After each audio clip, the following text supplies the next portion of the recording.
Então tá, boa tarde a todos que estão aqui presentes, boa tarde ao pessoal que nos acompanha em casa, pela internet. Hoje nós vamos dar início a mais uma atividade de Doutrina e Paz. Para quem chega aqui pela primeira vez e para quem está nos acompanhando também pela primeira vez, essa atividade consiste na exposição de um dos capítulos do Evangelho segundo o Espiritismo, na ordem sequencial como ele se encontra. Então, hoje, o José vai expor para nós o capítulo 2, Meu Reino Não É Deste Mundo. Num segundo momento, a gente passa para os passes, aqueles que assim quiserem. Para o pessoal que está em casa, que não pode estar aqui presente, se quiser separar uma jarra, um copo com água filtrada ou fervida, para fazer a fluidificação da água, que funciona como um passe residual.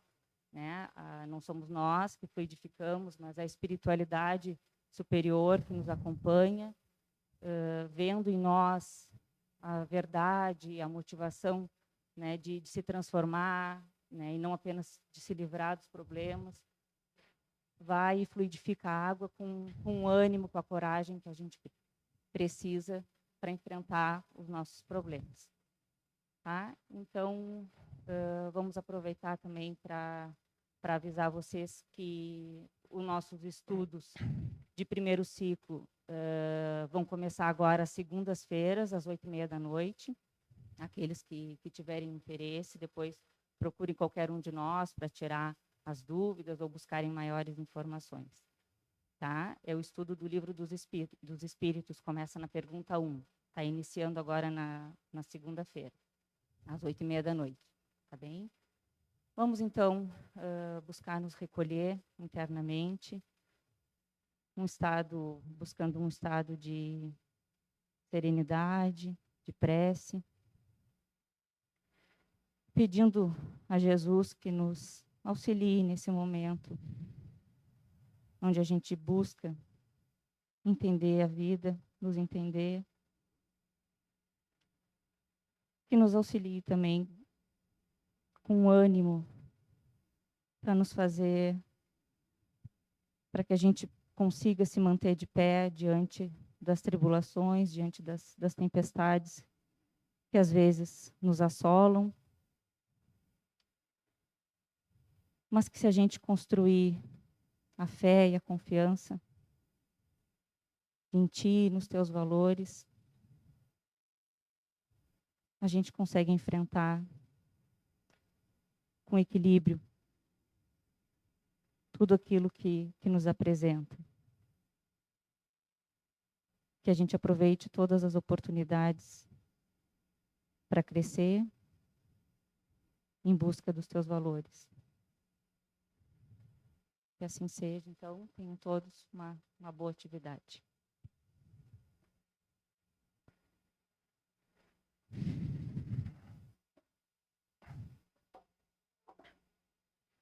Boa tarde a vocês que se encontram aqui presente, boa tarde ao pessoal de casa, que nos acompanha.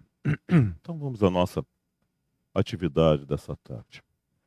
Bom, para a gente poder entender, o que é isso, por que existe essa atividade, quais os seus objetivos, como ela foi estruturada, nós precisamos nos remontar de como tudo isso aconteceu.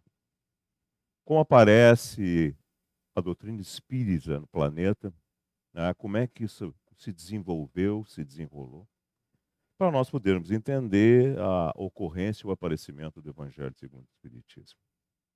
Então, mais ou menos em 1850, por aí, começam as primeiras manifestações espirituais no mundo, tanto nos Estados Unidos como uma forma difusa na própria Europa. Ela começa a chamar a atenção porque, na realidade, são manifestações de efeitos físicos, tangíveis, ou seja, de produção de ruídos ou de movimentação de objetos. Então, ela começa a ser difundida, tanto na América do Norte, quanto em toda a Europa. Tem, inclusive, um livro que descreve tudo isso, escrito por Arthur Conan Doyle, que é o criador do personagem Sherlock Holmes, tá? E ele produziu um livro que se chama A História do Espiritismo, onde lá é contado as manifestações espíritas em todos os países europeus, sendo a França um dos capítulos, tá? Então, quando isso aconteceu, tinha um cidadão que era membro da Academia de Ciência Francesa, um pedagogo, na verdadeira acepção do termo, um criador de metodologia educacional. Porque é nessa época que foram criados e introduzidos no mundo, tá, o estudo regular, que não existia. Ou seja, não existiam escolas. As pessoas, de uma forma geral, eram analfabetas, tá? Só tinham oportunidade de estudo a nobreza, já que a totalidade, a quase totalidade das nações eram impérios ou reinos, sendo, na realidade, a França a única república constituída. E dentro dessa estrutura, somente a nobreza, que fazia parte desses impérios e desses reinos, junto com o clero, que tinha por tradição, por estruturação, tinham a possibilidade de estudar e de tomar contato, de entendimento com as coisas gerais da vida, o entendimento das ciências, dessas situações. Então, na França, esse cidadão, que tinha estudado com Pestalozzi, que é muito conhecido nos meios acadêmicos, que na realidade estudam a estrutura de como formar a transmissão do conhecimento, ele é um marco dentro da história da humanidade, da introdução de um processo natural.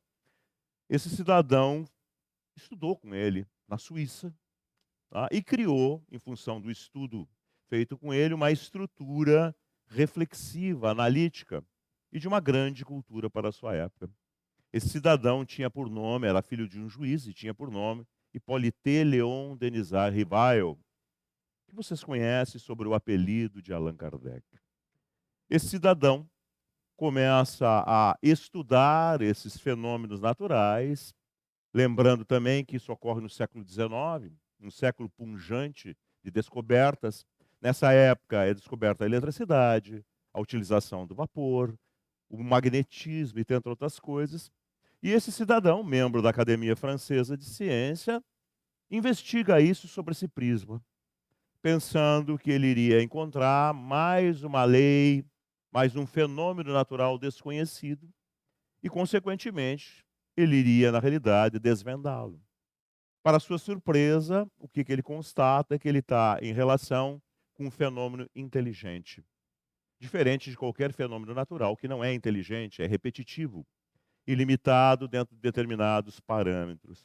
A partir disso, ele forma um processo de pesquisa, utilizando 3 meninas, duas de 14 e 16 anos, irmãs, Baudin, o nome da família, e mais uma terceira de 18 anos, chamada senhorita Japet. Tá? Essas 3 meninas, são meninas, eram portadoras de mediunidade inconsciente, ou seja, não tinham consciência do que estava acontecendo. Mediunidade muito rara nos nossos dias atuais, mas muito vigente, muito presente naquela época, justamente para separar o conteúdo transmitido da natureza do psiquismo do próprio médium. Feito isso, então, ele estrutura um trabalho ciclópico de pesquisa, e que culmina em 18 de abril de 1857, com a publicação do Livro dos Espíritos e o surgimento da doutrina, ou seja, do conjunto de ideias reflexivas que foram oriundas dessa pesquisa que ele fez, de forma prática, direta, investigando esse mundo espiritual, e que culmina exatamente, como eu disse para vocês, com a publicação do Livro dos Espíritos, que é o livro básico da doutrina espírita, que é estruturado sobre a forma de perguntas e respostas. Dentro desse livro existe uma explicação enorme a respeito de tudo isso, da vida de uma forma geral, denotando que ela, na realidade, representa um processo de evolução.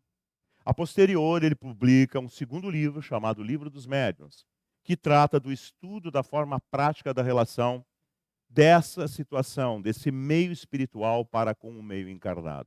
E a posterior, publica, então, o livro que nós utilizamos. É a terceira obra a ser publicada por ele, que é uma análise dos princípios que os espíritos trouxeram de explicação a respeito da vida, estruturado em cima de uma coisa que já tinha 2000 anos, que era o Evangelho de Jesus. Tá? Lembrando para vocês que o Evangelho de Jesus, na realidade, é um apanhado feito por aqueles que conviveram com ele, dos ensinamentos por ele proferidos para as multidões que o seguiam, utilizando uma metodologia natural das circunstâncias do dia a dia. Né? Normalmente a gente não tem essa visão, até porque a gente não lê nem estuda os evangelhos que estão contidos dentro da Bíblia. E a sua estruturação é feita exatamente dessa maneira. A versão espírita tem essa característica, tem a característica de pegar esse conteúdo e analisá-lo como ele realmente foi feito, em cima da estrutura da sociedade hebraica e de seus costumes. É isso que chega até vocês. O que se faz numa atividade deste tipo, desta ordem, é exatamente trazer esse conteúdo, que é a base da doutrina espírita. Então, a doutrina espírita nada mais é do que uma manifestação natural de espíritos de cunho elevado explicando a natureza da vida. O capítulo 1 dessa obra, que foi feito na semana passada, versa sobre uma visão bastante ampla da própria obra. Ele tem por base a estruturação de como ela foi feita. O título do primeiro capítulo é Eu não vim destruir a lei, que é uma citação feita por Jesus, se referindo não somente, inicialmente, à lei mosaica, tá? Mas do conteúdo mais amplo daquilo que a lei mosaica era um primeiro passo de introdução. Então ele está falando de uma lei mais ampla, de uma lei de trabalho, de uma lei de progresso, de uma lei de evolução, que está contido na terceira parte do Livro dos Espíritos. Lá ele se refere, então, inicialmente, ao Decálogo, que são os 10 mandamentos proferidos por Moisés, que é uma estrutura que estabelece uma dinâmica de disciplina externa para um povo que, na realidade, era muito rebelde e muito primitivo, e que tem no seu bojo, na sua essência, do primeiro mandamento, a ideia espiritual. Jesus, lembra vocês, vem 2000 anos depois. E o que ele se refere? Ele se refere a essa introdução inicial de Moisés e todos aqueles que vieram a posterior, durante 2000 anos, dando continuidade à ampliação do entendimento desses conteúdos. Lembrando para vocês que isso é um progresso dentro da estrutura da humanidade, porque a humanidade, naquela época, entendia o mundo espiritual como sendo sobrenatural, fantástico. E a introdução mosaica leva numa direção de harmonia e de ordem, colocando uma única causa na figura conhecida por nós da palavra Deus, que o hebreu não tinha, né? Porque ele não poderia representar materialmente uma coisa que não era material. Então, se nós compararmos a ideia mosaica, ou de Moisés, que fala de uma única causa, com as ideias vigentes que falavam em múltiplas causas ou múltiplos deuses, é um avanço. E é um avanço por quê? Porque se nós olharmos a natureza tem por manifestação característica, por estruturação, a harmonia, o equilíbrio. O evento de várias vontades levaria a uma consequência de mudança a cada ponto, a cada momento, em função dos humores dessas causas, que era uma interpretação que existia à época em função da não compreensão desse mundo espiritual. Então Jesus vem a posterior dando o quê? Um sentido mais profundo. Ele termina, e é o conteúdo do primeiro capítulo, com os 10 mandamentos e o substitui apenas por um mandamento, dando um segundo que é semelhante ao primeiro. Diz ele lá que no fundo nós somos seres espirituais e por sermos seres espirituais devemos buscar essa nossa essência, esse nosso desenvolvimento, que é o capítulo de hoje. O capítulo de hoje tem por título exatamente isso. Então, qual é o primeiro mandamento? Amai a Deus sobre todas as coisas. E como se faz isso? E ao próximo como a ti mesmo. Se nós não podemos, na realidade, compreender a essência divina, podemos compreender a natureza de seus objetivos e da sua estruturação, que é a própria obra. E no nosso meio, aqui no nosso planeta, dentro da obra, o ser mais desenvolvido na escala evolutiva é o reino humano. Então, se nós conseguimos estabelecer harmonia dentro do reino humano ou hominal, nós conseguimos estabelecer equilíbrio de relação e, consequentemente, respeito para com o próximo e para com todos os demais seres da criação. Isso gera harmonia, equilíbrio, paz e, consequentemente, progresso. Então, essa é a ideia vigente dentro do mandamento trazido por Jesus, que é um passo evolutivo em relação aos anteriores. E ele dá um segundo, como forma adequada de nós ajustarmos o entendimento de como se pratica isso. Só façais aos outros o que queres para ti mesmo. Ou seja, nós devemos nos colocar no local, no lugar, das características da ação que nós vamos praticar. E em função da avaliação da natureza da ação que nós vamos praticar, vamos ver se ela serve ou não serve. Como nós a receberíamos se na realidade nós a sofrêssemos. Dessa maneira, a gente produz um processo de avaliação e, consequentemente, de consciência daquilo que estamos fazendo. A ideia é desta ordem. E por que ele falava de tudo isso? Porque todos nós sabemos que nós somos seres finitos. Todos nós nascemos e morremos. A única certeza que se tem quando se nasce é que se vai morrer. O que vai acontecer durante a existência a gente não sabe, mas uma certeza a gente tem. Nós somos finitos.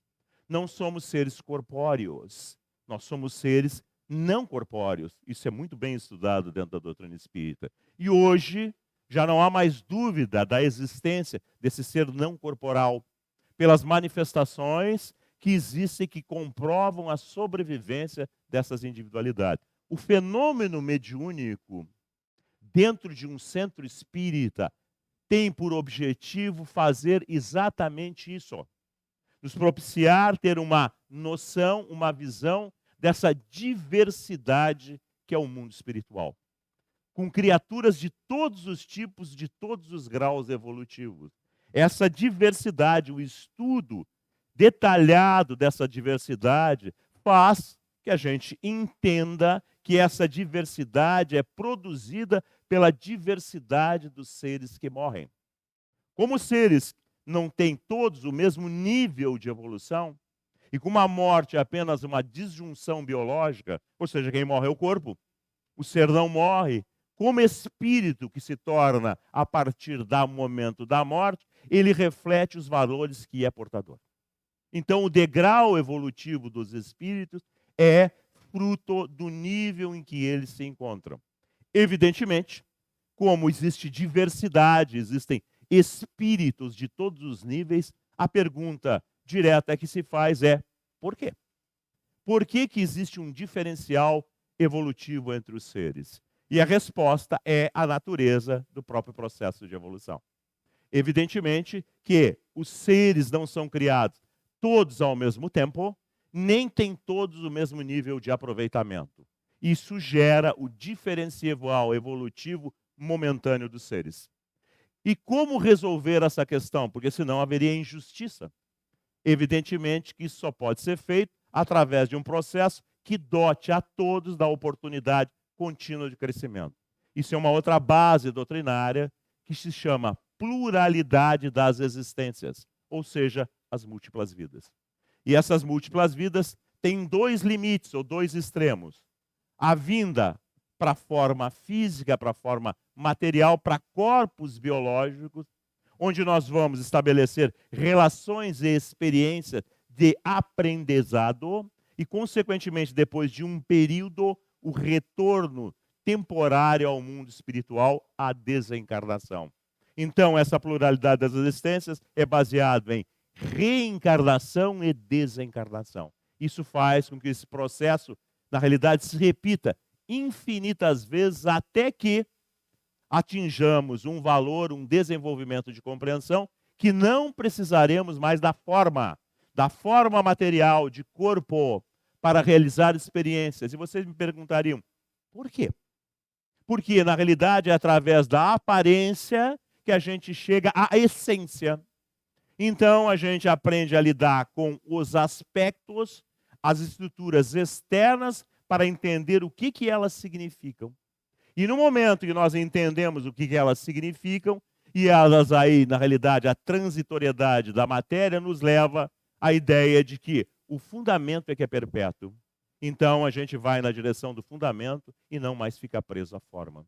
Com isso, as nossas relações transitórias e temporais de apego aos seres corpóreos, na realidade, é substituída por um estado interno de plenitude ao ser que não morre, sendo isso distendido a todos os demais.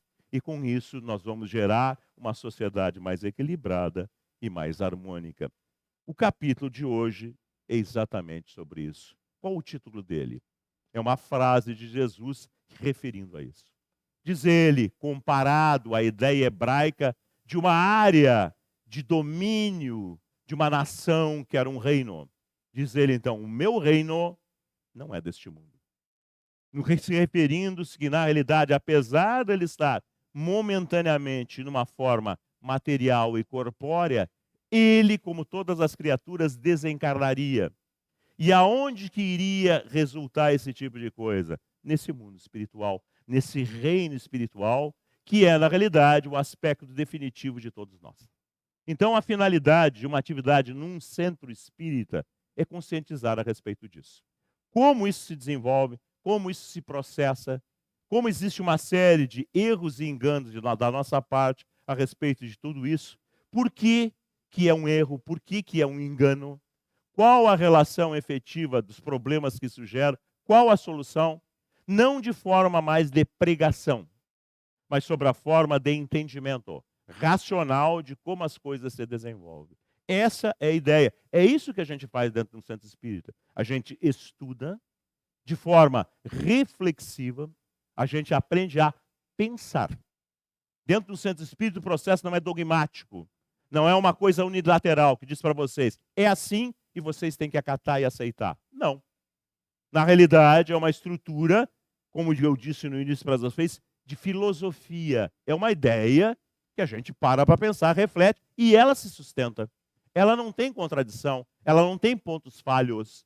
Por mais que a gente, muitas vezes, tente encontrar um ponto falho nela, ela não tem. Porque ela é proveniente da manifestação de seu Criador, que é Deus. Então nós vamos estudando isso, vamos vendo a grandeza e o encaixe de todas as coisas. E com isso, a estrutura de justiça e de plenitude.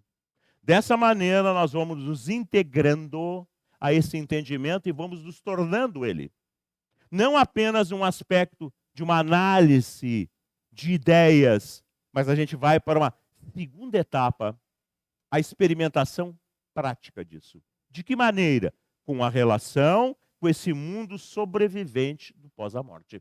Essa diversidade que eu disse para vocês nos permite investigar, analisar o estado dos seres e buscar entender por que eles se encontram assim.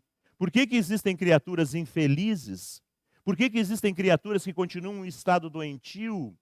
Por que existem ainda conflitos? Mas também por que existe felicidade e plenitude? Na medida em que a gente vai lidando com tudo isso e vai entendendo as causas geradoras que estão dentro dos próprios seres, nós fazemos um processo de comparação conosco mesmo. Afinal de contas, nós também somos espíritos. E vemos nessa oportunidade o que nos espera em função da nossa própria existência, comparando com o que gerou os seus estados no estado de pós-morte.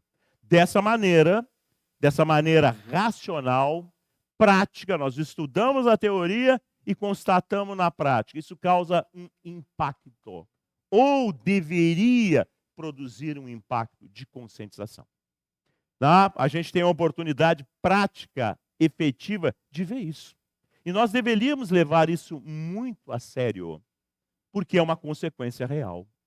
Infelizmente, ainda, o ser humano, preso ainda nas suas estruturas primitivas, dentro da sua trajetória, dentro do tempo, ainda muitas vezes dá preferência ao material transitório, que é finito porque acaba. Vocês não vão conseguir levar nada dentro do caixão, a não ser aquilo que vocês estruturarem dentro de vocês. Vocês podem não dar bola do que eu estou dizendo, mas isso é um fato concreto e irrefutável. Vocês não vão levar materialmente nada. Vocês vão levar o que essas experiências materiais produzem. Pensem bem, no sentido de apego, de medo, de insegurança, e por isso que os espíritos do pós-morte não conseguem muitas vezes sair daqui da volta, porque estão presos emocionalmente a essas situações, a pessoas, e não entendem, porque não entenderam durante a existência, o que isso representa, e por isso continuam a sofrer. Muitas vezes com sequelas dentro da sua estrutura sobrevivente, derivados de tudo isso, estados doentios psicológicos, tá? Com estruturação de consequência do que aquilo que a biologia representou, que está na estrutura transitória que o espírito é portador, que se chama perispírito. Então, apesar do espírito não ser um ser corporal, materialmente como nós conhecemos, ele ainda tem algum resíduo de uma matéria quintessenciada e que produz nele ainda sequelas. Nós vemos isso de forma prática, efetiva. E mais do que isso, a gente tem a oportunidade de lidar com isso. E lidar de forma direta, produzir a cessação desses males, se e somente se nós vivenciarmos esses valores. Por uma questão bem simples. Ninguém pode dar o que não tem. Então, vir num centro espírita não é estudar teoria. É estudar a teoria, constatar a realidade e passar a sê-la. No momento que nós vivenciamos e nos tornamos isso, desenvolvemos esses valores em nós. O maior exemplo disso tudo é Jesus. O que Jesus fazia na regularidade da sua existência? Ele pregava o que ele vivia. Ele ensinava fundamentalmente o que ele tinha, que ele dominava. Inclusive ele dizia, eu só vos falo daquilo que eu sei. Todas as suas citações são baseadas nesse princípio. E sua ação era sempre imperativa. Quando ele curava, ele dizia, que seja, eu quero. E por querer, e por ter a capacidade desenvolvida em si, hierarquicamente para aquele que estava num processo de transformação, que estava em modificação dos males que um dia tinham sido gerados, ele impulsionava a sua vontade e estabelecia aquilo que nós conhecemos como cura.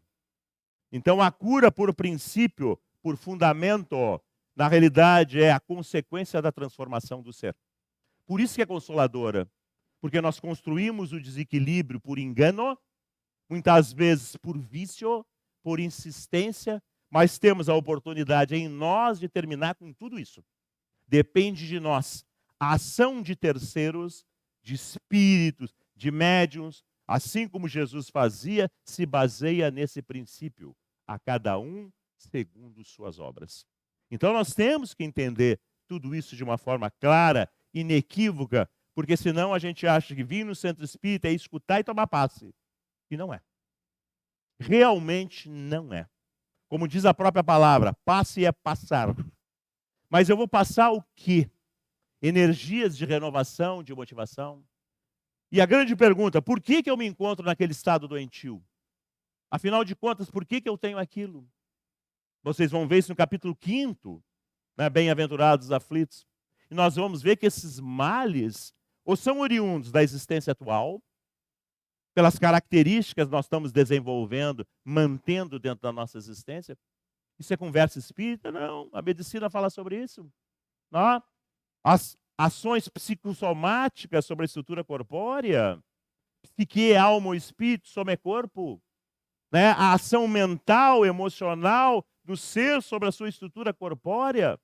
Vocês têm dúvida a respeito? Então pensem, né, nas doenças gástricas, cardíacas, mentais, emocionais que existem e que têm por escopo, por estrutura, exatamente isso. Então, isso é uma realidade concreta, oriunda de quê?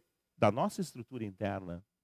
Como isso é curado? Como isso é estabelecido a transformação? Exatamente por um processo de renovação. Então a ideia é desta ordem. E o capítulo de hoje é Jesus falando exatamente disso. Ora, se não é tudo aqui e agora, se não é só uma existência, se não é só uma vida, para que tudo isso? Qual o objetivo, se nós não somos seres corpóreos? Qual o objetivo da palavra espiritualização? Essa espiritualização é somente do pós-morte? Ou, na realidade, ela começa aqui e agora, nos desvinculando dessas coisas que nós cultuamos aqui. A ideia dessa ordem. Então vamos, a única parábola que tem no capítulo desta tarde e que fala sobre isso. O fato é assim, Jesus sendo, na realidade, interrogado por Pôncio Pilatos. O que é isso, para nós podermos entender? Os fariseus, que eram os políticos religiosos da sua época, não gostavam de Jesus, por uma razão bem simples. Jesus tirava dele os meios de exploração. Tá? Se vocês não sabem, alguns sabem, talvez outros não, Jesus os tratava como exploradores de casas de viúva. O estado de viuvez na sociedade hebraica era a situação pior que existia. A mulher não podia trabalhar. Era proibido mulheres trabalhar. Elas eram plenamente dependentes da estrutura matriarcal. Tá? Patriarcal, melhor dito. Então, quando se ficava viúva, se ficava com uma série de filhos e não tinha como sobreviver, se vivia de mendicância. Ou se era obrigado a se tornar esposa do cunhado. Era assim que funcionava a sociedade hebraica. Tá? Então, vocês pensem, é uma situação extremamente difícil para um ser. Nessa condição de extrema aflição, o fariseu ia lá explorar a situação, de forma material e de forma emocional. Jesus sabia disso e taxava eles dessa maneira. Então, eles tinham raiva de Jesus, enorme. E eles procuraram sempre destruir a influência e os valores que Jesus estabelecia. Foram eles que criaram a fofoca com o governador romano, né? Já que o povo hebreu era dominado pelo Império Romano, dizendo que Jesus era um incitador político. Alguém que queria fazer um levante popular para libertar o povo hebreu do domínio romano.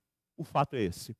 Jesus é preso no horto, junto com Pedro, né, acusado exatamente desse tipo de situação. E é levado ao interrogatório do governador militar romano, que se chama Pôncio Pilatos. O que vai ser descrito aqui é isso. A situação é exatamente essa. É Pôncio Pilatos interrogando, preocupado em descobrir se realmente Jesus é um incitador. É alguém que quer se tornar rei lá dos hebreus para fazer um levante contra Júlio César. Então a situação é exatamente essa que vai ser descrita aqui. Então olhem, tornou, pois, a entrar Pilatos no pretório, que é o local do interrogatório, e chamou a Jesus e disse-lhes: Tu és o rei dos judeus? Notem que a pergunta é direta. Ele não está preocupado com as querelas religiosas, ele está preocupado com a situação política. Respondeu-lhe Jesus: O meu reino não é deste mundo. E agora ele vai justificar a frase. Se o meu reino fosse deste mundo, certo é que os meus ministros haviam de pelejar, de lutar, para que eu não fosse entregue aos judeus. O que é isso? Se na realidade eu tivesse uma estrutura política de levante, eu teria aqueles que estariam comigo, uma massa popular, e essa massa popular teria lutado para impedir que eu fosse preso. Teria acontecido isso, como toda situação política de revolta, existe uma massa contra outra massa, uma luta, né, militar. Mas, por agora, o meu reino não é daqui. Então ele diz, olha, se fosse dentro desse modelo que está dentro da tua cabeça, haveria luta. Mas eu estava com Pedro lá, e Pedro puxou a espada para tentar me defender. Isso é um fato concreto. E ele pega e faz Pedro embanhar de novo a espada e diz para Pedro uma grande lição. Diz, olha, quem na realidade usa da violência, perece pela violência. Porque tem violência dentro de si e vai desencadear a violência. E diz para o Pedro, deixa, eu vou com eles. Porque eu sei que eu tenho que fazer isso. É o modelo da época. E ele, por isso que ele tem a frase final.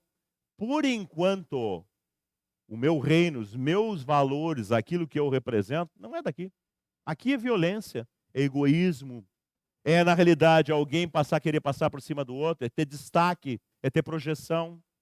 Eu, ao contrário, eu vim para servir. Eu servi a todos indistintamente, independente das suas origens.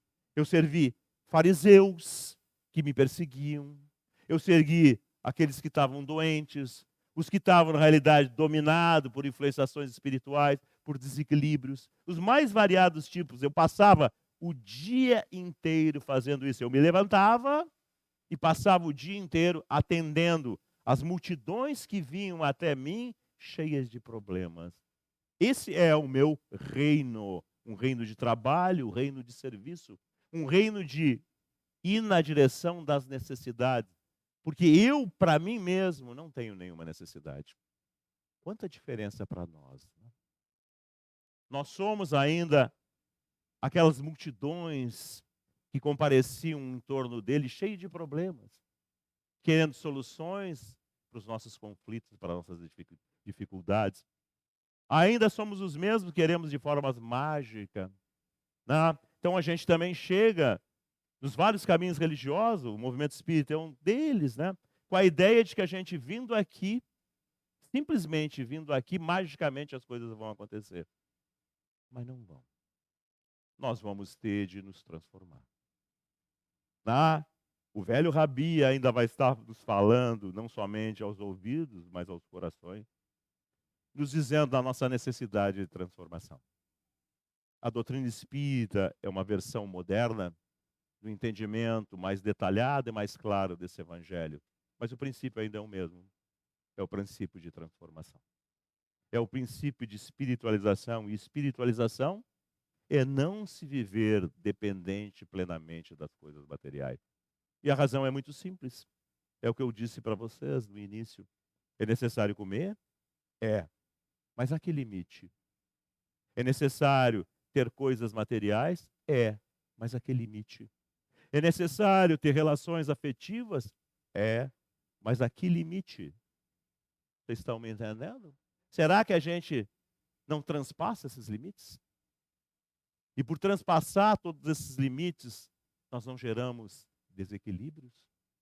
Se nós comemos demais ou comemos inadequadamente, o que acontece com o nosso corpo?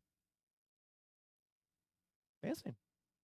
Se nós, na realidade, emocionalmente, somos muito passionais, o que acontece com o nosso emocional, com aqueles que nos cercam? Pensem. Cadê o critério de justiça nisso? Cadê a visão equilibrada? Nós somos uma sociedade passional. Protegemos indevidamente, muitas vezes, os nossos, com consequências funestas para o seu desenvolvimento, para a sua educação e para o nosso próprio equilíbrio emocional. O passionalismo cega e é injusto. Mal educa e produz a sociedade doente, que é a nossa característica. Então notem que tudo isto é real. E tudo isso é produzido pelo nosso comportamento. Por isso que há guerras. Guerras que começam nas divisões, nas diferenças das criaturas, que se tornam solidárias das suas diferenças e que são contrários àqueles que não pensam ou não querem como eles. Nós não estamos vendo tudo isso? Isso não começa dentro do seio familiar, muitas vezes, nas divisões das pessoas? Então, isso é uma coisa fantasiosa ou uma coisa real? Isso alguém vai poder resolver para nós? Jesus curou a todo mundo? Não curou por quê? Porque não era possível. Porque o maior problema do mal é quando o ser se compraz nessa natureza. Vocês acham que se Jesus não fez isso, os espíritos vão conseguir fazer isso? Evidentemente que não. Nós temos no crescer para tal. Então aquela coisa de passar, a gente está passando o quê? Energias salutares para quem está em renovação. Para quem já não mais se compraz mais com esse estado, que é uma outra condição. Para quem escuta e pensa, e não deixa o seu ego lhe cegar de forma passional, esse está desenvolvendo equilíbrio. E como dizia o grego há 4.000 anos atrás, uma mente sã tem um corpo são. Então notem que todas essas coisas elas têm fundamentos reais e efetivos. É disso que ele está falando com Pôncio Pilatos? Ele está se limitando à palavra Pôncio Pilatos, ou ele sabia que tudo isso ia ser registrado e ia ficar dentro do tempo para que a gente amadurecesse e pudesse começar a compreender? Afinal de contas, toda essa nossa conversa é baseado em quê? Se não no registro desse fato. Vocês acham que ele não tinha consciência dos registros desses fatos? Claro que tinha. Por isso que ele viveu. Por isso que ele veio implantar tudo isso para que ao longo do tempo pudesse ser maturado, pudesse ser entendido e, consequentemente, pudesse ser absorvido. Então, vir no centro espírita, estudar num centro espírita, não é simplesmente entender deslumbrado a lógica do conteúdo, como se na realidade fosse mera informação. Afinal, essa informação fala da vida e fala da nossa relação dentro da vida. Então, não é uma coisa que possa ficar apenas no aspecto do entendimento, mas tem que ser introjetado, tem que ser, na realidade, vivido para fazer parte de nós. Essa é a grande dificuldade. Vocês não pensem que é nós que lidamos com isso ao longo dos anos e que vemos a demanda das pessoas que vêm estudar e vêm trabalhar. O maior problema é esse, por incrível que pareça. É incrível, mas é real. É enorme dificuldade. Se quer ficar sempre no plano intelectual, né? Eu venho, estudo e entendo, mas lá fora eu vivo de outra maneira. Aí o que acontece? A gente vem para a prática mediúnica e fale. E aí murcha, baixa a cabeça e fica em depressão. Por quê? Porque a prática mediúnica mede isso. Os espíritos que são contrários, que são avessos, que ainda defendem esses pontos de vista humanos, defendem com unhas e dentes, e eles atacam e argumentam e acusam, porque eles nos seguem no dia a dia e veem quem nós somos. Paulo de Tarso falava disso, a nuvem de testemunhas que vê quem nós somos nos nossos detalhes. Então não adianta a gente mudar de voz, não adianta botar uma roupa, não adianta vir tomar um passe, porque isso não substitui a natureza das nossas características. Então, efetivamente, a gente tem que se transformar.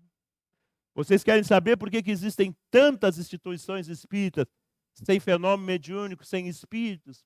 Ou por que nas áreas correlatas da Umbanda, do Candomblé, quem domina as atividades são os espíritos? É exatamente por causa disso. Por causa da falência das criaturas em relação a tudo isso. Então, o que a doutrina espírita postula? O que Jesus nos ensinou? Que nós deveríamos ser de tal maneira. Quando ele curava, ajudava alguém, o que ele dizia no final? Ide e não pequeis. Não volta para o estado de desequilíbrio, porque senão vai voltar tudo de novo. Não vai adiantar nada. O princípio é a mesma coisa aqui. Recebamos o passe. Mas nós não temos que pensar por que nós estamos dentro daquilo. Se nós alimentarmos ainda aquele estado de comportamento de valores, nós não vamos efetivamente continuar dentro das mesmas situações? Claro que vamos. Para encerrar, então, disse-lhe então Pilatos, depois de toda essa conversa, que Jesus poderia, 3 para Pilatos, Pilatos ainda está cego, fixado apenas no seu objetivo político. Disse-lhe então Pilatos, logo, tu és rei? Ele só queria saber isso, ele não queria saber mais nada. Respondeu-lhe Jesus, tu o dizes. Então, ele é rei? Sim. Por que dentro da doutrina espírita a gente fala em governador do planeta? Qual é a função de quem governa? Orientar. Dar estruturação. No caso dele, governar o planeta em que sentido? No sentido evolutivo. Gerenciar as estruturas da vida a fim de que as experiências que cheguem até nós pelo dia a dia produzam as consequências de amadurecimento do nosso caráter. Por isso que ele diz, tu o dizes que eu sou rei. Eu não nasci, nem vim a este mundo, senão para dar testemunho da verdade. Então, me tornei carne para demonstrar para vocês, na prática, na realidade, que é possível se ser de tal maneira. O testemunho é isso, é a vivência. Então a gente vem para o Centro Espírita e acha que é apenas ouvir e entender, sem viver, sem testemunho. E sem testemunho, fale. Porque o espírito que é contrário, que está em conflito, ele vai pensar assim como qualquer um de vocês pensaria. Ah, muito bonito isso. Ele fala isso, mas não vive nada disso. E ele que está pregando não acredita porque não faz, como ele vai querer me convencer de tal valor? O princípio é da mesma ordem. É esse, é lógico e claro.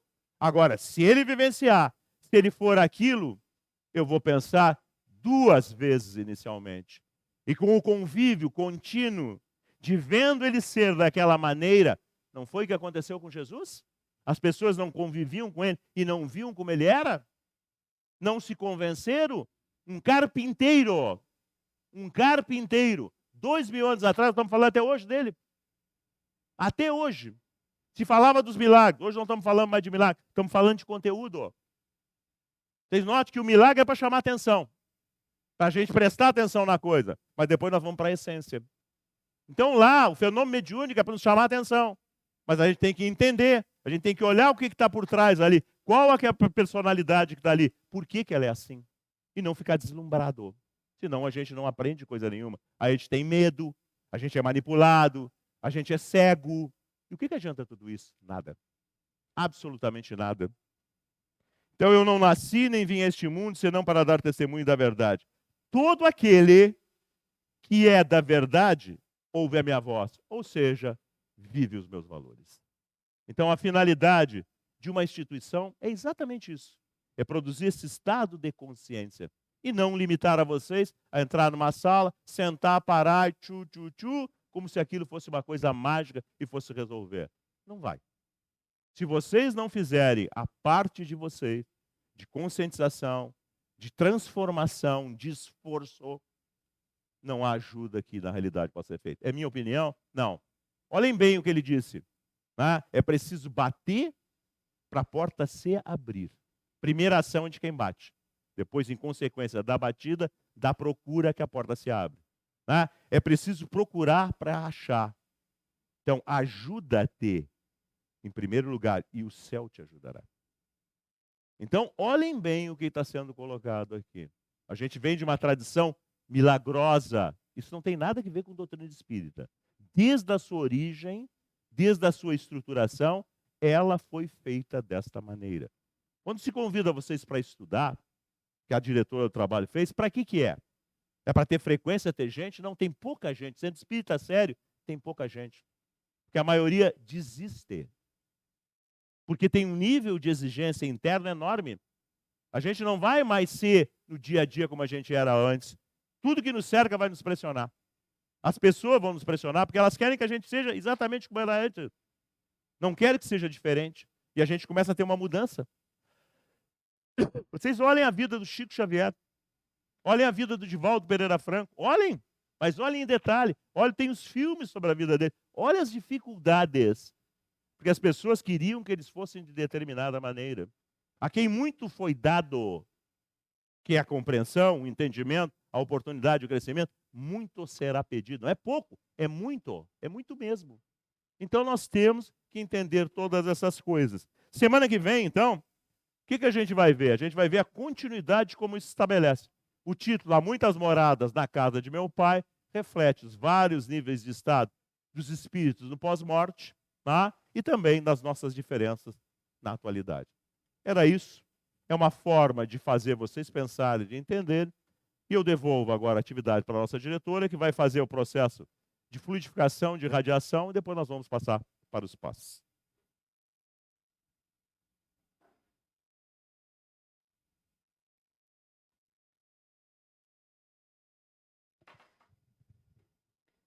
Então tá. Ao pessoal que está em casa e que separou a água para fluidificação, a fluidificação ocorre durante a palestra, né? Como a gente já mencionou, dependendo do nosso estado emocional de busca, de se transformar, né? E não apenas de se livrar dos problemas, mas da nossa vontade realmente de entender a vida, de nos entender e sermos uma nova criatura. Então, nos despedimos do pessoal de casa, aguardando vocês na nossa próxima atividade, terça-feira, às 20h30. Uma boa tarde. E para o pessoal que fica aqui presente, que queira receber o passe, aguardem em reflexão, em silêncio, pensando em tudo o que foi dito aqui, da necessidade do nosso estado real interno, né, para que a gente possa receber efetivamente uma ajuda espiritual através do passe. A gente já chama assim que a gente se preparar, tá bem?